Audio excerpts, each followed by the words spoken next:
ជីវិតនេះមិនចាំបាច់មានខ្លាំងបានសុខណាមានល្មមមិនក្រគឺមានល្មមចេះប្រើតាមមានតាមបានរស់នៅសុខណែមកដល់ចំណុចនេះគាត់ថាណែលុយទិញអត់បានទេអាយល់តែហ្នឹងលុយទិញអត់បានទេព្រោះមុននឹងគាត់យល់តែហ្នឹងគាត់ថាគាត់មាន10លានពីលើហ្នឹងក៏គាត់អត់សុខដែរអញ្ចឹងមានន័យថាអាចំណុចយល់កលឹះបន្តិចហ្នឹងយល់កលឹះបន្តិចទៅថាសណ្ដោហ្នឹងលុយទិញអត់បានទេគាត់ថាលុយទិញអត់បានទេព្រោះបើគេថែមឲ្យគាត់10លានទៀតគឺក៏គាត់ចំណេញនៅក្នុងចំនួនរបស់គាត់នឹង10លាន20លានទៀតណាក៏រកសេចក្តីសុខនៅអត់ឃើញទេមានក្តៅឡើ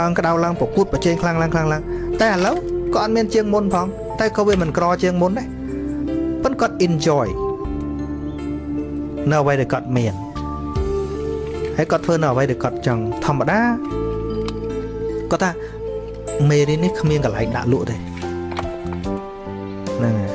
គ្មានវគ្គបំពន់ណាទេហើយមិនអាចកាត់ថ្លៃបានគាត់ថាអញ្ចឹងមិនអាចកាត់ថ្លៃបានទេពីព្រោះជាមេរៀនចេះធ្វើឲ្យមនុស្សឆ្អែតវិជាខាងក្រៅមិនអាចធ្វើឲ្យមនុស្សឆ្អែតមានតែការប្រកួតប្រជែងក្តៅក្រហាយជានិច្ច